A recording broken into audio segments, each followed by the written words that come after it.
Welcome everybody to Translate this. This is our podcast about language, culture, life, and the I just blanked out. Sorry. hilarity of it all. Yeah. See, that's hilarious that you blanked out. I blanked out. Okay. And brought to you by Barbier International. And you can find us on social media too. How can you do that? You Where can find us go? our webpage, translatetthis-podcast.com. And you can find us on Facebook at translate.this.podcast and Twitter at translatetthis_p and Instagram at translatetthis_podcast. And what if I'm computer illiterate? You can't find us. You never Rotary find telephone. Us. You cannot. No. Rotary No, telephone. you can't ever find us then. No, you have to call your sister. Mm-hmm. You got to call your sister, and your sister has to get it for you, and then she's got to put it. That's too much work. Download it onto a CD. What's a CD? A Blu-ray. I don't know. And then she's going to put it on beta. If I ask you that, what's a CD? It's either I'm really old or I'm really young. Yeah. Isn't that funny?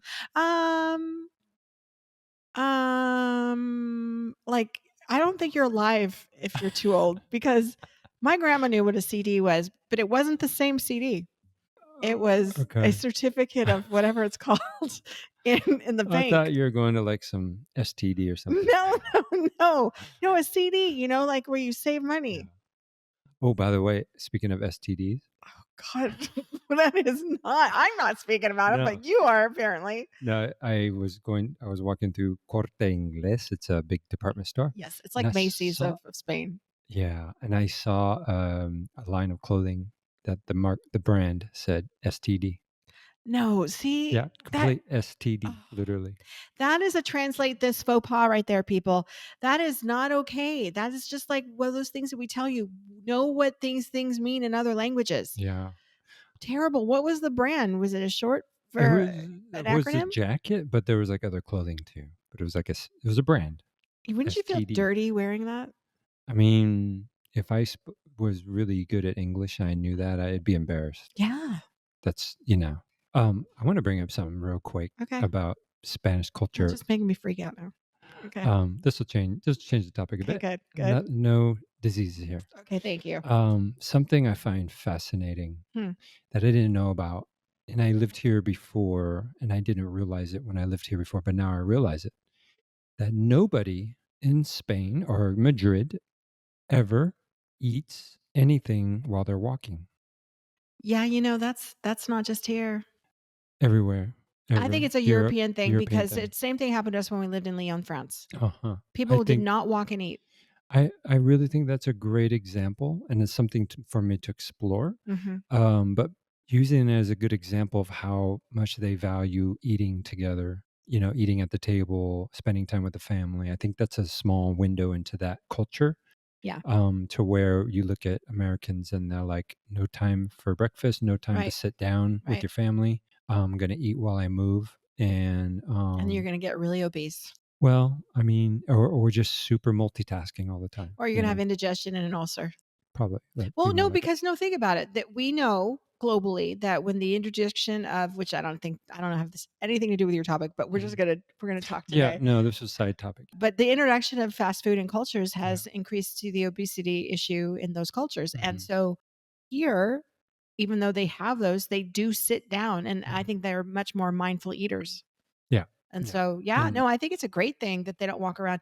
Although I do have to admit, I don't mind walking around with something to drink, like a coffee or a water. I don't mind that. Yeah, I mean, I'm having food while I'm walking, and I'm like, that's when I realized it. But I'm like, I'm not going to stop. Did it make you feel weird? No, it made me realize how much I don't really spend time especially in the morning. At night, I enjoy sitting and going out and having a formal meal and enjoying it. In the morning, I feel more rushed, and I think that's just part of the pattern of the way I work.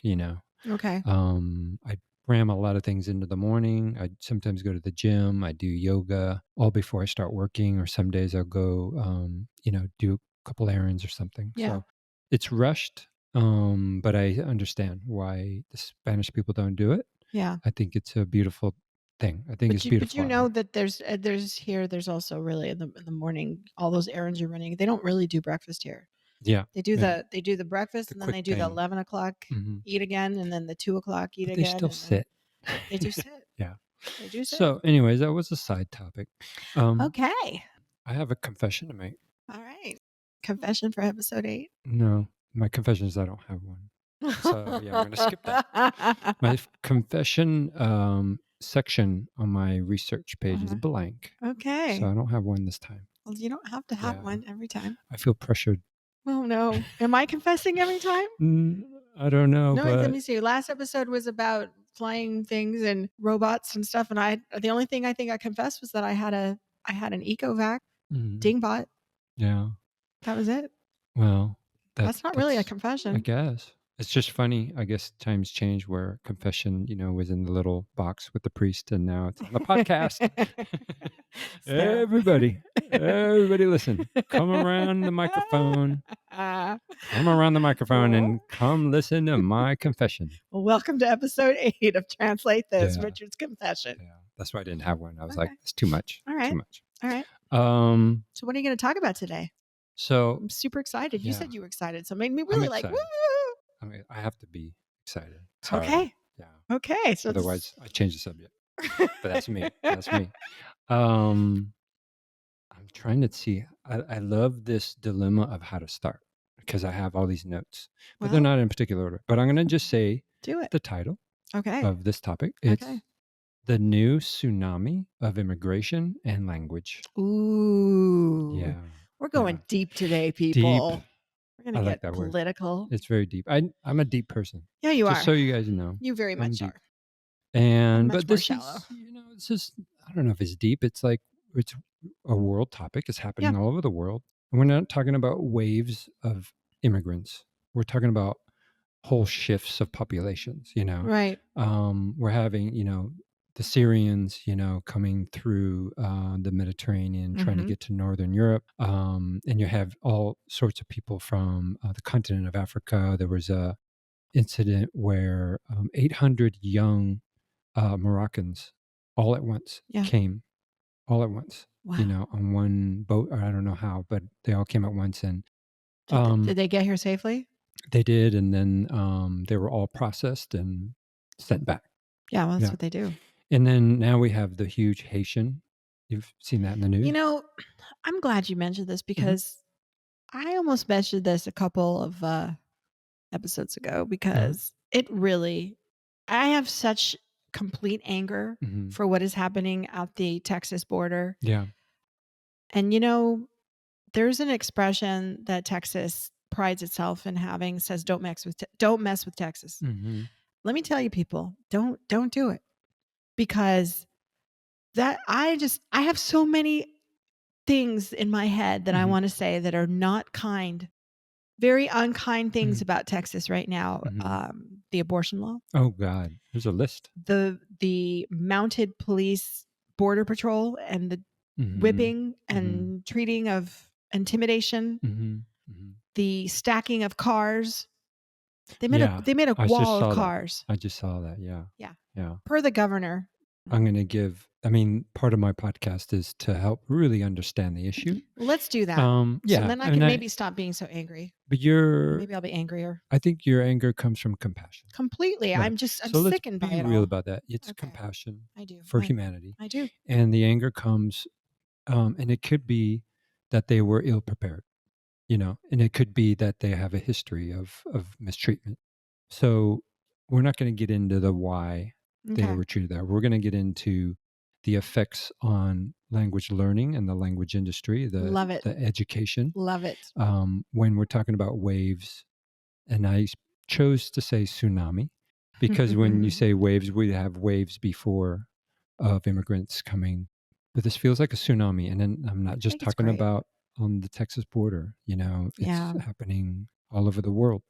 So I have a question. Okay. Actually have a few, All right. and I it's love purely your questions. opinion, not really a quiz. What's the difference between an immigrant and a refugee? Ooh. Oh my gosh, that's so great. Okay, so an immigrant is somebody who has left their home country and chosen to move to a different country. and it's called immigrant when they go into that country, and when they leave their country, it's called emigrate. They emigrate to a new country and they become an immigrant in the new one. A refugee, however, this is of course my opinion here, I don't know.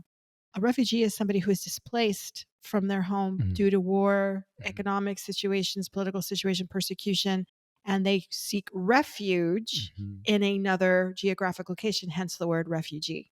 Did I do it? Yeah. Were you reading that out of a dictionary? No, I just pulled that out of my head. Okay. Well, I would say you're really close. Am I close? Yeah. And it's probably just some wording. All right. An immigrant is, picture of it as an umbrella term. Okay. So a refugee can be under the umbrella of the immigrant, All but right. there's All more right. specific factors of a refugee. But an immigrant could be for all kinds of reasons, Right. right? And I think they call it an economic immigrant when they come mainly for economic purposes. So there's a subcategory for that. But Subcategories immigrant, of immigrants. Oh, yeah, cool. think of it as an umbrella term, and a refugee is specific due to social or violence or Right. political factors. But the refugee status means that they have permission to be there, Ah, okay. Okay, gotcha. whether it's short term or long term. Okay. And I have a second question, and Okay. this is all leading to places. But this is okay. Before you ask that Yeah. question, I have to ask a clarifying question. Sure. So when we think of people that are on the border, Mhm. we think of the refugees. Yeah. Okay. But then technically we're mislabeling them, because if they have not arrived to the shores yet, or nor do they have permission, Mhm. what are they? They're not refugees then. They are Mhm. hopeful refugees? Are they Mhm. hopeful immigrants? What do we call them? This is why I love this. It's a complicated, very complex Yeah. situation. Yeah, you're totally blowing my mind now. You I could don't know what to have call them. let's say 100 people. Would you say people at the Yeah. border? Some could be refugees. Some could be just purely economical. Some could be for all kinds of reasons. And so, how does our Department of Homeland Security and Immigration Services Right. weed through all that? Well, it's a case by case issue, and it happened here in Spain. I followed about those 800 people, Moroccans. Moroccan they're young, like teenagers, Wow. and they were all processed individually to find out, because if you just group them, just because they all came together doesn't mean they all came for the same reason, Okay. and they all might not be Moroccans. So you have to Okay. it has to be individual, which can create a huge strain on the system. And now, Okay. we're So go ahead. then if they're just sitting at the border, they Yeah. could legally have the right to enter, but they just Yes. haven't been processed yet. Yeah. Yeah. And it's just Yeah. mind And blowing that's why you also. see so many people sitting under that bridge. They're just Yeah. waiting. They're just waiting to be And processed. we don't have the power, the human power to process them fast enough. Okay. Now, another clarifying question. So you know that we are in the process of receiving our first global transferee over to our Spanish office here in Madrid. So we're Yes. transferring a young man. He's leaving Guatemala and Mhm. he's being transferred to the Spanish office here. Yes. Okay. So he has a visa, Mhm. and his visa is contracted. The contract is between the Guatemala office and the Spanish office, and there's an agreement that he's on loan. Yeah. Right? He's an employee on loan. He's coming over. He has a visa with a stamp in it. So he just gets on a plane. He's arriving next week. He gets on the plane and he comes right over. Right. And they're going to say, "Oh yeah, there's your visa." Okay, so how is it that the people who are at the border, do they not have, I mean, you're saying that there could be people who are legally allowed to enter the country, but they're just waiting at the border to be processed. Again, depends on the reason, right? And that's what their So I'm still job just is wicked, just to investigate. crazy. Yeah. And how do you believe them? I just read recently that they're allowing pregnant women or Yeah. women who have babies to stay. Mhm. I don't know what situation that is, like long term or short term, Mhm. but there seems to be I would say it seems to be a lot of chaos and a lot of stress. But that's just the beginning All right. of my topic. Okay. That's the beginning. You had another question for Yeah. me. So the next question is, when does a refugee start to be seen as just another immigrant? Well, that's a great question, because I think that's subjective. Mm-hmm. Are you talking like legally or in the eyes of the society? Eyes of society. Okay. I Eyes of even society. I can tell you. even eyes of other immigrants. I can tell you. Okay. I can totally tell you. Good. Let me hear. When they put on those Nikes and they wear those Levi's. We're talking, I'm just going to use the US as an example. Okay.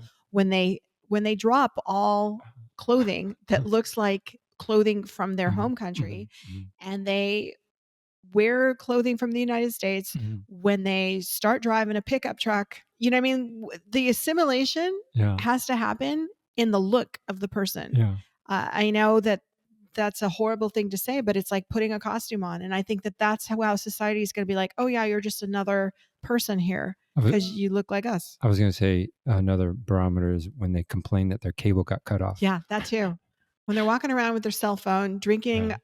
a Starbucks and eating a McDonald's hamburger with their Levi's and the mustard drips down on their brand new white Yeah, Nikes or yeah. kicks, Uh-huh. and Converse kicks. What else? What do we wear? What are the shirts that we wear? I don't know. Oh, I don't know. You don't dress like a typical Oh, American, so oh, thank you. I don't know if no. that was a Polo, compliment. maybe. Yeah, it is a compliment. Oh, okay. A polo shirt. Uh-huh. They have some Izod polo shirt or Okay. something. Yeah. Wow, your imagination is just going wild. I love it. I'm telling I you, love it. I'm thinking about what the Americans look like. Okay, so, I have my 3rd question, Okay. and Well, did I get the maybe answer my right? la Did I get the answer you right? you there is no right or wrong, Okay. it's opinion, Okay. All but right. I'm gonna say it's another complex answer. Yeah, it These are is. these This is not a quiz, Yeah. that's what I'm saying. Okay. You have a very, good answer, and like I said, there could be people that would say the minute they get there, because they're just another immigrant that Yeah. doesn't speak Love it. English well, you know, Yeah. they get grouped into the stereotype. And that is the major chunk of my topic. Yeah, because what we know Yeah. is that not everybody doesn't understand this. Mhm. Not everybody in the United States speaks English well, Mhm. including people who were born and raised there. My third question Yeah. has to do with that. Okay. Have you heard or met an immigrant that's been in the, I'm going to say the United States, but it's been in the country that they're in Yeah. for decades and never learned the official language? So their host country, their new country. Yes. Yes. And actually, Mhm. that for me has always been a very difficult subject. I love difficult Okay. Let subjects. me tell you why. Let me Yeah. tell you why. I believe Mhm. that people should never lose their home culture. Mhm. Okay. If they're first generation, second generation. I mean, I think that they should celebrate that. However, I do believe in learning the language of the land. And as a person here living in a new Mhm. host country, and when I Mhm. lived in France, I did the same thing. I did my best to learn French. Yes. Here, I'm doing my best to beef up my Spanish Yeah. to, from Latin American to European Spanish, and to make sure that I learn those errors that I'm making, and better my Spanish, and not make those errors again. And I do my best to maintain always speaking Spanish when I'm outside of the house. Mhm. Because why? Mhm. When in Rome, man. That's why. Good. Thank you. Thank you for that perspective. It's great. And you really brought up something that leads into this multi-layered topic. Yeah. And it's all good. It's all good. Your mom is an immigrant. Yes. My mom is an immigrant. Yes. Okay. We both understand the struggles. We both understand the being bicultural, multicultural, understanding what they had to achieve and struggle to achieve, right? Going back to my first question, Okay. what is the difference between an immigrant and a refugee? Right. My mother, I'll talk about mine because I know Okay. her. Okay. She spent years practicing English before she even came. Yep. And her goal was to come here and hit the ground running. To come to Madrid. Huh? You What? said to come here. To come to Madrid. Where am I? Where Calling out. am I? I'm doing it too. You got to call me out on it. We gotta call each other out Yeah. here. She's not here. Yeah. In the US. Yeah. She wanted to make it Yeah. to the US. So she practiced for years. It was her goal. I mean, Great. mentality was this is her dream. I don't know if your mother had the same. My mother did have tutors, but Mhm. she learned Spanish, Yeah. but she also had French and English tutors. Mhm. So she was almost perfectly trilingual. And I Yeah. know. Mhm. And she has gone back to learning or relearning her French, and Mhm. actually she's picked up a lot of Italian too. She's a polyglot for Yeah. sure. But and she can have conversations in Portuguese too. Yeah. She's all the Romance languages, right? But the thing of it is that with her goals in life, Mhm. I don't know if her initial goal Mhm. was to get to the United States. Mhm. When she went to the United States, she Yeah. very much enjoyed it, Okay. and she loved the opportunity that she had there. I mean, Mhm. she had she let's put it this way. Mhm. I don't know if you even know this. When my mom spent her year as an exchange student Mhm. in New York, Mhm. she met Bobby Kennedy Mhm. and she saw the Beatles at Carnegie Hall. Wow. I mean, that's an amazing experience. Yeah. Yeah. Amazing experience. Yep. So she got to do some pretty Amazing incredible things. things. But Yes. she also had Mhm. always had a desire to go to Paris to go Mhm. study at the Sorbonne. Mhm. So, Mhm. you know, Beyond just make it in the US, like, go beyond that and she go to was other yeah, countries, she yeah. was actually thinking about not going to the US. She was thinking Mhm. about just going straight to Europe and Mhm. not going to the US. So her Yeah. goal, I think she had a split dream, Yeah. but very similar to yours. She wanted to get the heck out of where she Well, was. yeah. I mean, she told me in that era when she was young, women in Japan had very, very few options and careers. And same with my mom. Yeah. And So, same to this day though in mhm. Guatemala. I love you, Guatemala, Mhm. but Still, still male dominated. yeah. Japan Still, in a way too, yeah. And definitely. just in general, not because Mhm. of gender, it's just Mhm. limited opportunity. Yeah. Limited opportunity. And it's good to hash that out. Yeah. It's really good to hash that out to really understand the spectrum of immigration. Yes. And we by talking about our mothers, we really painted a good picture on one side of the spectrum, Right. but not the other. Exactly. And we're talking about refugees. Mhm. And going back to my second question, Okay. which we both alluded to at some point, the refugees get mixed in socially with all the Right. other immigrants, the Right. ones who had practice, the ones Right. who became trilingual, the ones who wanted better opportunities, who Mhm. who just wanted to come. Right. I should say go. They had free agency. Yeah. And so the bulk of my topic is, what obstacles do refugees have in learning the host language, Right. and to open that window to understand why some of them don't, Mhm. why people spend decades never learning it. Mhm. And it's more than just laziness. And people attribute it to laziness or something that is a fault of their personality, right? Yeah, I have heard that so many Hmm. times that people are lazy as a Yeah. second culture Yeah. of what the dominant, language of the United States, Hmm. which is English. I Hmm. don't know how I would love to know, and I don't know if you've researched Hmm. this, but Hmm. we maybe could think about this for another topic. Yeah. Maybe it's part two of your because I love this topic. Yeah. Is how immigrants in Europe, and particularly in Spain, Hmm. how they're received. If are they looked upon as being lazy? Is this a Hmm. global issue Hmm. where the different host cultures will Hmm. look upon immigrants and Hmm. refugees as being lazy if they don't learn the language and assimilate? Or is it Yeah. just a US thing? Well, the laziness stereotype, Yeah. that's I think that's a to me that's a byproduct. That's sort of the result Okay. of the reality. And when you see someone at face value on the Mhm. street Mhm. and they've been there for some reason, you find out that they've been living in your host country for decades and they still can't speak to you, then the perception is going to be, well, this person is lazy, or this person doesn't Mhm. want to integrate, or this person doesn't respect our culture. Yeah, they don't want to assimilate to All it. the reasons Yeah. to fan the flames of nationalism. Yes, completely. You Because know at what I the mean? heart of it all, Yeah. there's Yeah. nationalism. And this is where I'm leading us to. Okay. Okay. And the bulk, this part of the topic is, what are the obstacles? Okay. Okay. And I want to share my sources kind of up front. Mhm. So if people want to look it up, they can. Always good. We love Yeah. our sources. I'm not promoting the BBC. I'm not a fan of BBC, but they I did make I know, I I love the like Guardians BBC. better. Go Guardians. No, I know, but I mean, okay. Well, we can talk about that We can talk later. about that later. Later. Privately with no microphones. They Yeah, could be yeah, yeah, listening to us yeah, right now. yeah. BBC, see, I plugged them. Good. BBC documentary. It's actually a documentary. I like to say audio documentary. It's a podcast, but it's really audio documentary. And a reporter went to Germany and wanted to find out how the recent Syrian immigrants were learning German.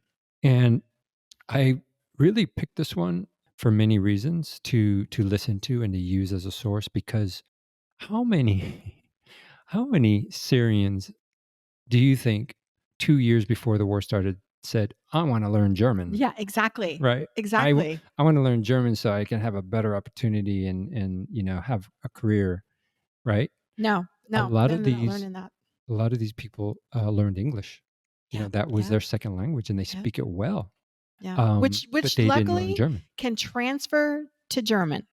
They're very, Mhm, very, very fortunate that at least they had English because mhm, German or English is made of French and German, right? mhm, So there'll probably be some transference of language from one to the other because mhm. there's nothing from Arabic to German. Yeah, Arabic is definitely mhm. Spanish. You can get Yeah, a lot. There's a lot of Arabic words in Spanish, yeah. so there is some of that. Well, a couple you'd be su if you listen to the documentary, you'll be surprised to hear their struggles. Wow. Some who learned English, Yeah. who cannot learn it.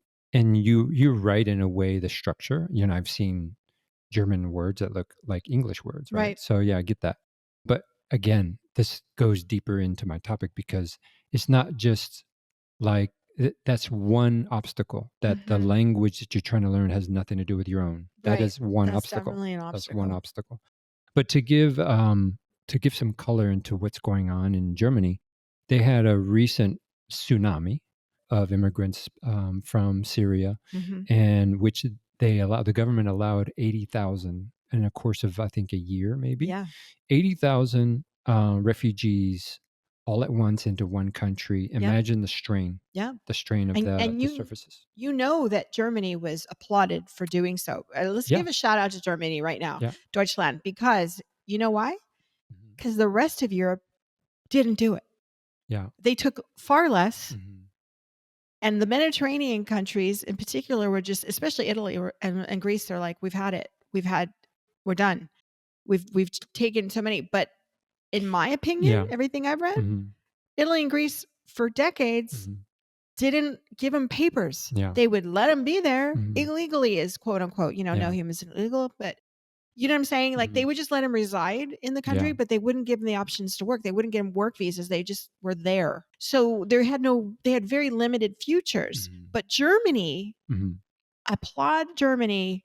I Angela Merkel, I love Yeah, you. And I'm sad you're leaving yeah, your position. But she brought them in. mhm, And as far as I know, you correct me if I'm wrong. yeah, This is, yeah, yeah, yeah, didn't she mhm. gave him full It was her. It full was her. visas, She's the one that allowed it. but Yeah. she gave him full like work visas. You can go to school, every right Again, as a citizen. yeah, again, they did case by case, and that's what It's create the awesome. strain.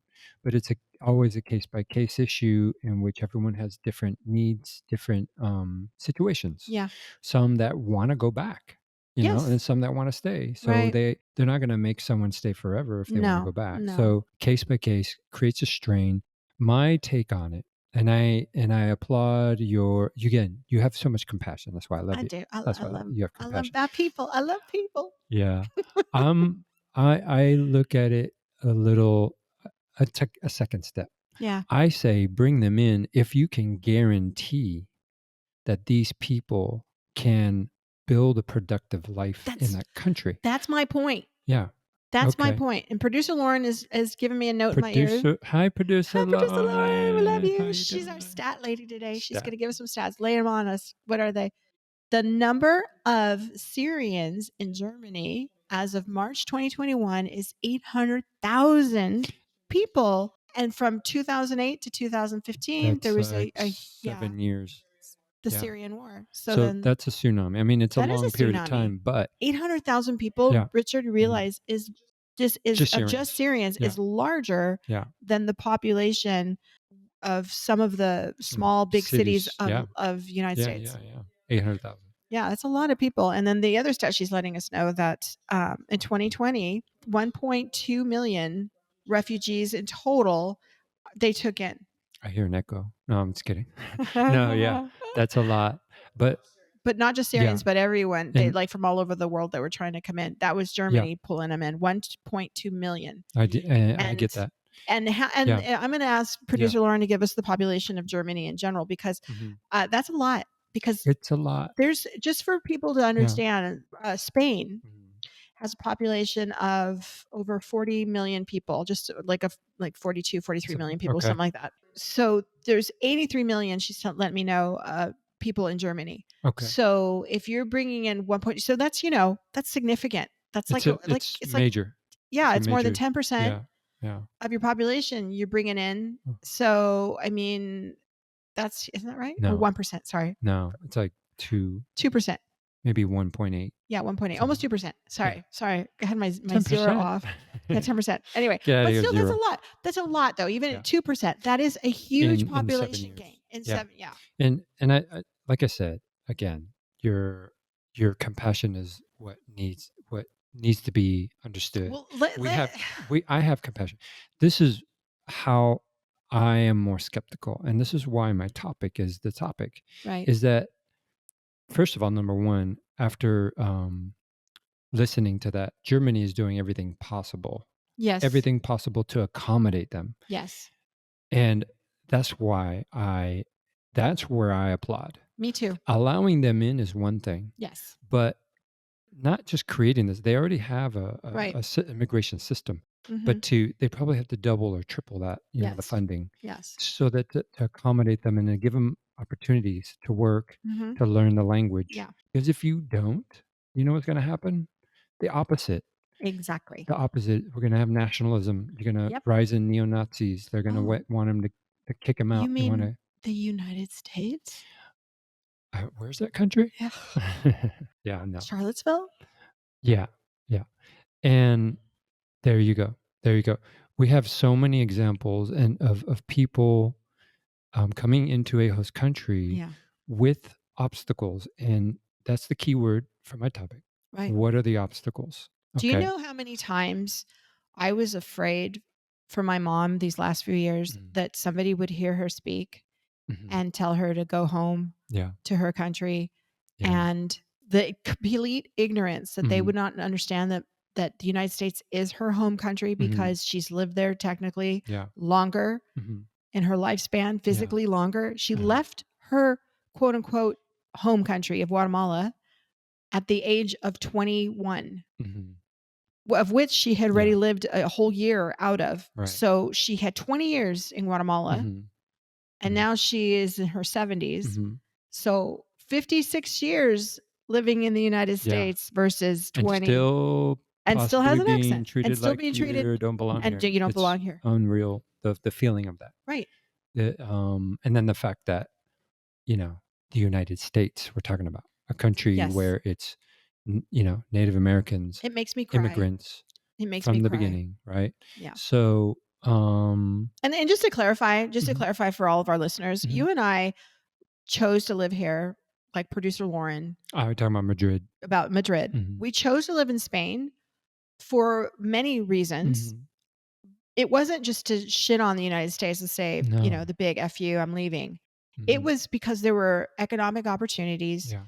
there were cultural things that we felt very comfortable in Mhm, living in. And honestly, this is, where especially, I mean, for mhm, producer Lauren, she's too young to make this decision, but you and my husband and mhm, we talked about this is where we want to retire. This is mhm. where we ultimately wanted to reside. Yeah. And yeah, and producer Lauren's, her very serious Mhm, relationship. I don't want to label these things now with the young ones. You don't want to. I'm like, but her boyfriend, slash almost fiance, I guess. I don't mhm, know what you want to call him. Her partner. That's a better word. Her partner. Again, I'm showing how old I am here. He can't even mhm. get into the United States Yeah. to visit Mhm, because the American embassy will mhm, not give him a visitor's visa, even though he's held one in the past, mhm, has no criminal record, mhm, won't allow him to do so because he doesn't own property in Guatemala, doesn't have a wife, doesn't have kids. mhm, So they feel that he's a threat to not mhm, ever going back if they let him into the United States to visit. mhm. It's horrible. Yeah. So he can't. So when he is going to fly from Guatemala Mhm. to Spain to visit her, he cannot take flights that have a layover in the United States. Yeah. Yeah. Yes. By the way, he's coming to live here. So First of all, Open Learn is a website, but it's also an online university. oh, They gave me some stats, okay. and of course, I've gotten the information from the documentary. Uh huh. And there's another website called IZA World of Labor, and it's a data-driven website on world labor Oh, markets. that's great. Yeah, And I compiled it all, so I can't tell you exactly where exact things came from, but it's Yeah. from those 3. Yeah, that's fine. What are the obstacles? Yeah. What are the obstacles? So, number 1, trauma, Mhm. PTSD. Mhm. I thought about that immediately. Is it easy to learn a language with PTSD and trauma? I don't think so. No? Okay. I never tried. I don't consider myself having a trauma of losing my land, possibly having family members killed. No. PTSD again is a medical psychological condition in which treatment, needs to be considered, and yet the PTSD trying to learn another language. Okay, Yeah. that's an obstacle, right? Yeah. My mom didn't have that. No. I don't know about your mom. No. I mean, granted, Yeah, she did go through a possible coup in the yeah, United States or in yeah. the United States, in Guatemala, from caused by the United States is what I was Uh-huh. trying to say. There was definitely that going on. Mhm. There was definitely some a lot of problems, but I mean, you talked about how your mother had Uh-huh. lived through the Second World War. Yeah. So, there's trauma, but it didn't override their Mhm. being, and it Mhm. wasn't like the focus immediately Right, of them coming over. right. Exactly.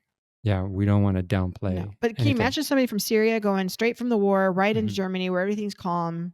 And that's why I wanted, and the Haitians are gonna be the same thing. The Exactly. Haitians coming over, they speak, God love their them. French, Creole French, I Yep. believe, right? And Well, it's they were Creole. planning Yeah. on learning English. Yeah, Most yeah. of them, no. No. Never Well, thought they would be there in the first place, right. right? So that is, and then I also added under that separated family. Regardless of Completely. PTSD, you are separated from your family. But not by your choice. These Yes. people did not choose to leave their families. They Yes. were taken and you're going away now Yes. because you're going to survive. Right. Next obstacle, which you had brought up, English is radically different from their own. And to help some listeners understand about Latin American immigrants, and that's an umbrella term, Yeah. there's a lot of indigenous people that Right. barely speak Spanish. Exactly. And their system of language is radically different. If you said, "Oh, I speak Spanish," maybe it's easier to learn English versus an indigenous language, Mhm. but a lot of them don't barely speak any Spanish. Exactly. They're from the countryside. And Exactly. so that's a struggle, Yep. right?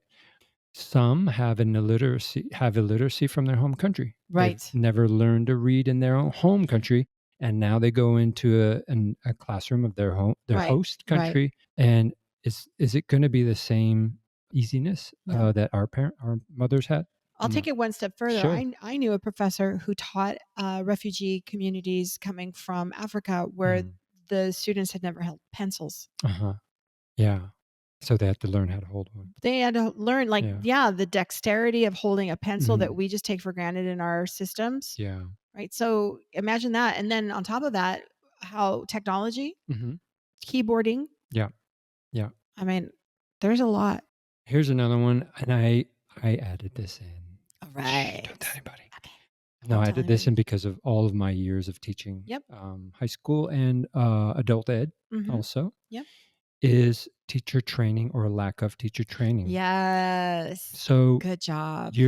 let's say you're an American, Yep. just typical American, Mhm. and you have no idea where these people come from, what kind Right. of trauma they had, Right. all of their challenges, and Mhm. you are now going to teach them Yeah. in a maybe very rote way, very traditional, Yep. antiquated way. Yep. You haven't been trained well. You have no idea what their psychological or cultural challenges are. You do not hold what I hold, which is a master's in teaching.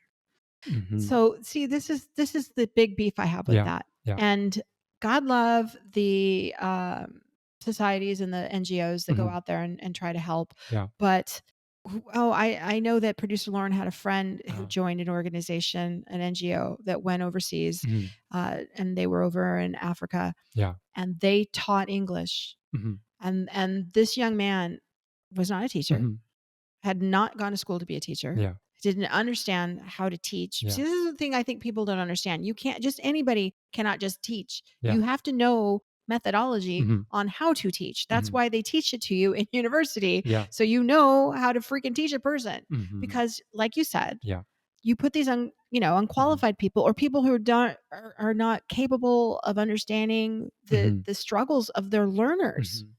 Yes. I That's the want big thing. I want to bring up a story that I heard when I was a young teacher in the early 90s in Los Angeles. Mhm. There was a wave of refugees from El Salvador. Yeah. There was a war there.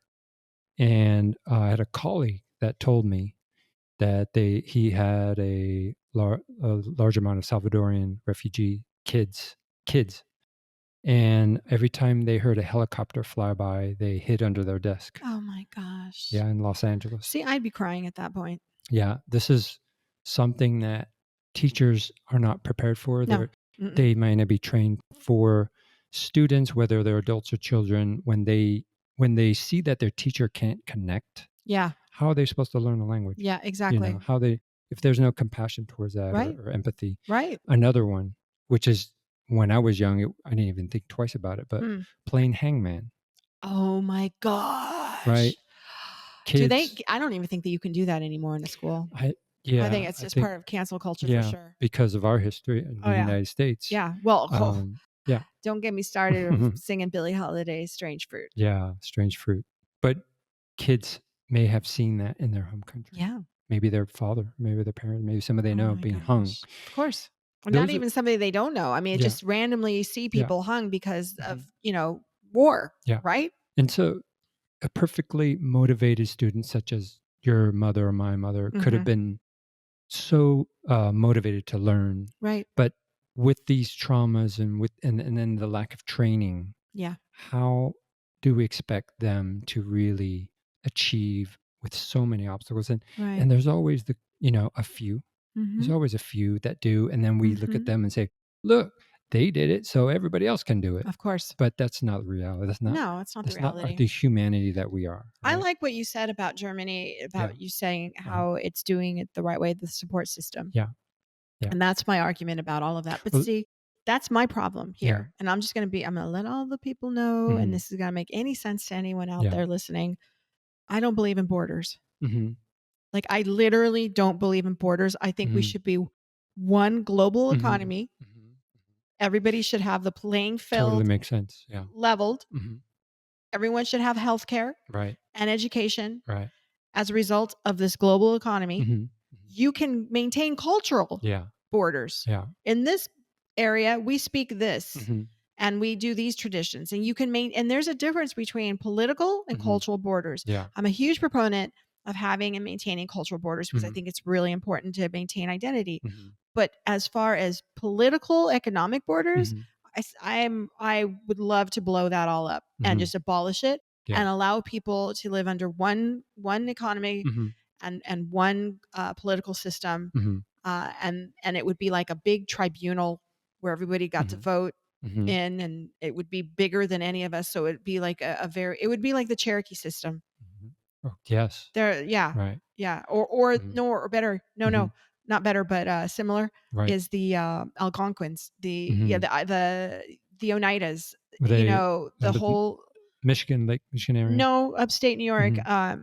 the whole, and I'm Like, kind of like, here I am living in upstate, and oh I can't no, think about I'm it not. right now. Yeah, my But the research on that. native peoples from that area Yeah. that contributed to Yeah. the writing of the Constitution, and Hmm. and Oh, the the five tribes. the five The tribes, five the tribes Oneidas, the were, Algonquins, the which I said was like it's not Michigan area. Of course, no there was no Michigan back then. no, but it was all It's all the northeast. Northeast. Yeah, Yeah. Oh my but gosh, I'm yeah, drawing a blank. they no, but I know I read Isn't the that. Oneida Nation? Yeah. Um, Anyway. maybe I'm no expert here. Right here, I'm Yeah. not. Yeah. Yeah. However, I do know the five tribes had I'm looking it up. inspired They the did. immigrants from Europe They to did. create the U.S. They Constitution. did. I hope people, if they didn't know that, go check it out. Yeah. Don't take my word for it. But thanks for bringing that up. Yeah. Yeah. Yeah. That's what I think Um, about it. oh, I have more Okay. obstacles. I know you always have something up your sleeve there. Sorry. Yes, go ahead. I've got to do it. The Mohawk, the Oneida, the Onondaga, the Cayuga, and the Seneca, the Nice. Iroquois Nation. It's Yes. on the tip of my tongue. Sorry, I had to get that in there. Yeah, of course. Okay. Good job Googling Yeah, that. I And know. thanks I to had to. Lauren, I too. had to. Thank you, Thank you, Lauren. producer Lauren. I'm sorry, skipped one. Terrible living conditions. Oh gosh, yeah, Again, yeah, that's the responsibility of a country. If you yeah, allow them in, yeah. make sure that they and their kids have the opportunity to succeed and to Right. integrate and, Don't um, stick them in ghetto housing. but yeah, and don't Like, literally the word ghetto yeah. housing, not Yeah, yeah, yeah, not yeah. Yeah, slang yeah, yeah. ghetto, but Right, right, right. Some other countries, I won't say the name, but like that put them way out in the suburbs, I would so s isolated from yeah, jobs and everything that they feel isolated. They feel like they don't belong. right. They feel like, "Well, why are we here in the first place?" And then Mhm. it bring crime, drugs, Yep, fanaticism, yep, terrorism, yep.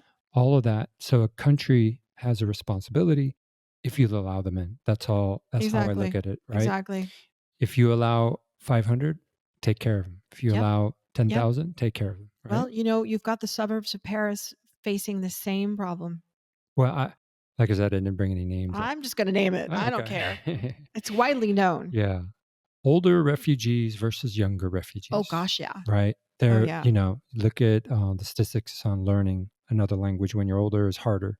The development of the brain has slowed. So it's Yep. harder for It's older. but it's not impossible out there, language No, learners. heck It's no. not Take my impossible. class. Take my Take Richard's class. class. You're gonna learn a lot.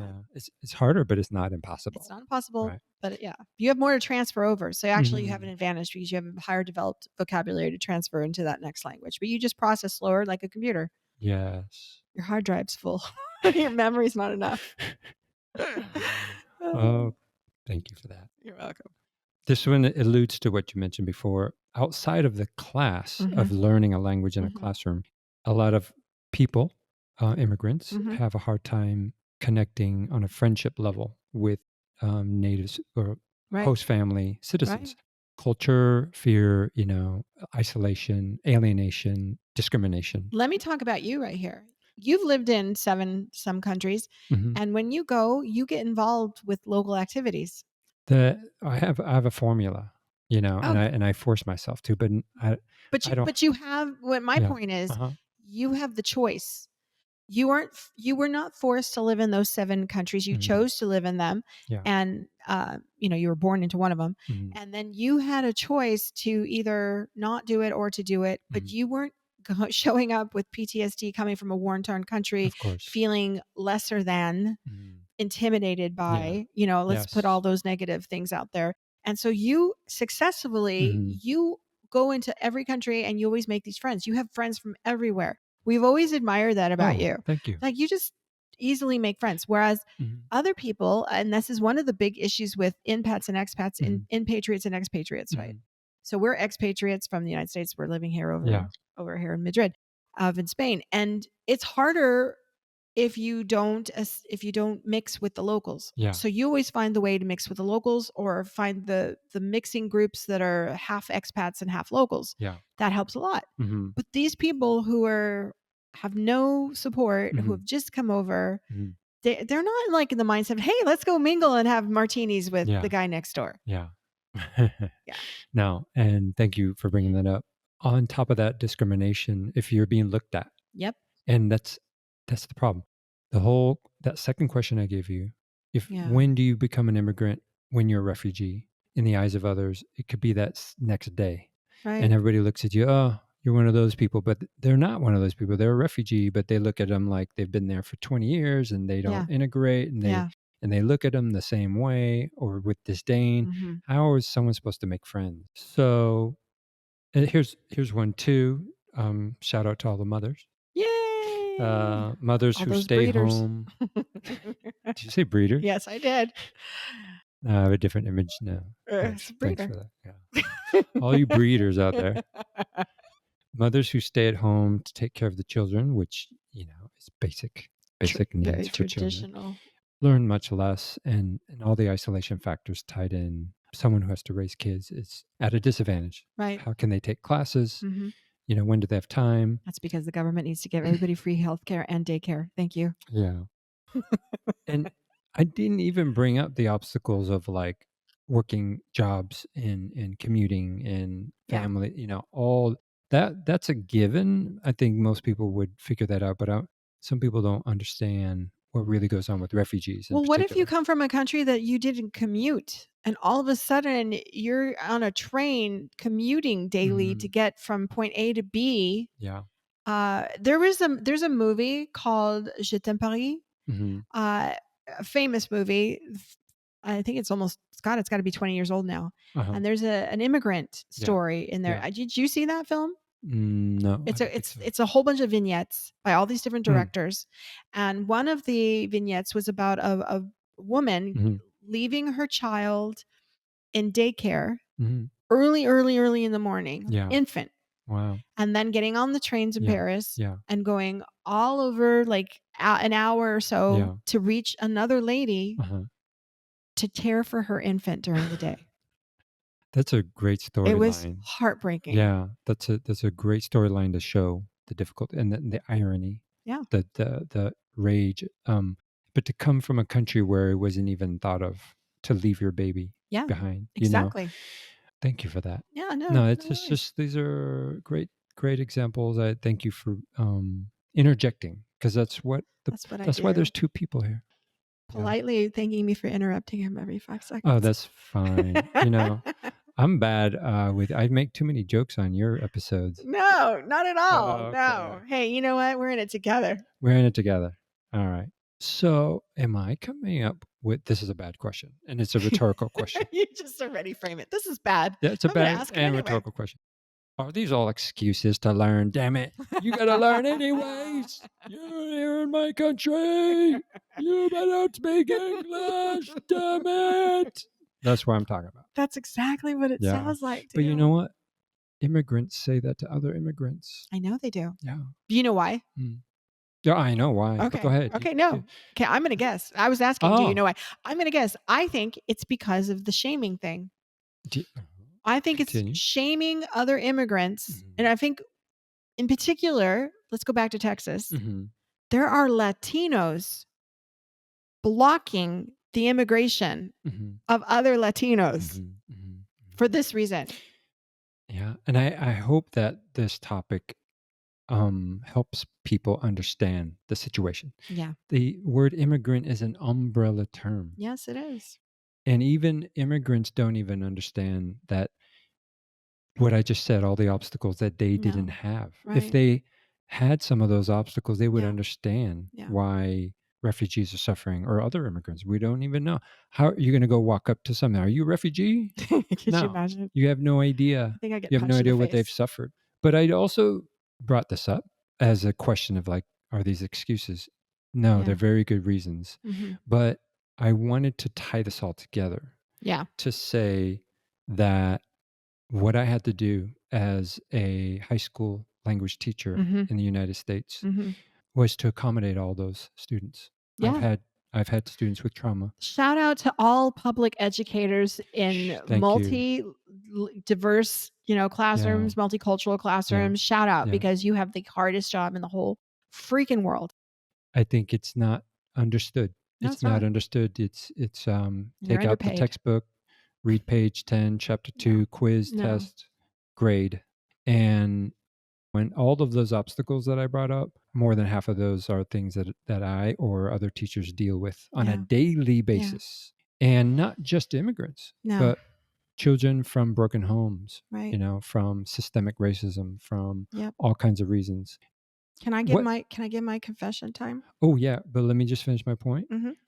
I wanted to end on a positive point. Okay, well then mine was a confession about how I had to learn in Spanish in Guatemala. So maybe we'll save it for another time. Oh no, I think you're laughing, so it sounds like funny. No, it wasn't. It wasn't funny at all. Oh, okay. Well, with the positivity I want to bring to that was I had spent a number of years, learning my craft to improve my method of teaching. Yes, so that they could learn. Even if they had trauma, even if they had obstacles. And I get the focus, the spotlight I want to put it on is sufficient and effective teacher training that goes to languages so that they can learn even though they have these obstacles. You've nailed it. You've nailed it. And that is exactly what has to happen. So I'm so proud of you right now for promoting that, because I don't think that people understand how incredibly important it all begins in the classroom, especially with the wave of people coming into different countries. We can go back to Hull House Adams' Whole House back in the 20th century, and the immigrants of New York City, and actually that was Chicago, I think.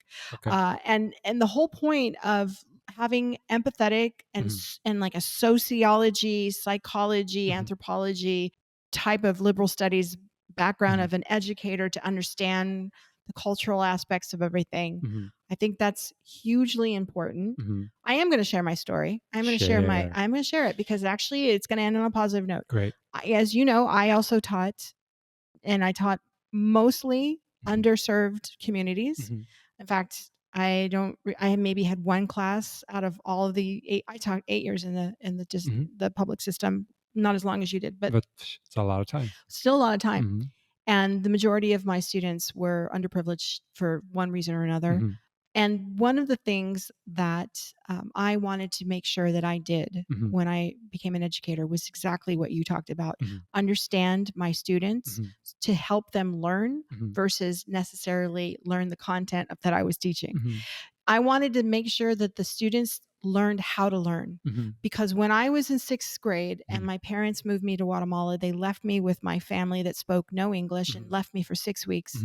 Little did I know this was the beginning of the divorce of my parents. So I was left with my aunt and uncle and their kids, and and I was an only child, as I mentioned before, and I was dropped into a home with 6 boys and a girl. Yes. So all of a sudden I was just it just all of a sudden I had all these siblings, and then I was put in a bilingual school. They didn't put me in the American school. Yeah. My mom had an option, but she said, "No, I'm going to put you in a regular school. You're going to be here in Guatemala. You should be on the same cycle and the same year as the kids here. I don't want you on the American school year because it's different." Yeah. Which I wish she had, and I wish she didn't at the same time. But they put me in a school that accepted me, and they put me half the day in 6th grade English and half the day in 2nd grade Spanish. And I had to sit in 2nd grade Spanish with 2nd graders as a 6th grader. And then I had to perform in the school functions and plays with the 2nd graders. Wow. So what was going through your mind? I was depressed, first of all.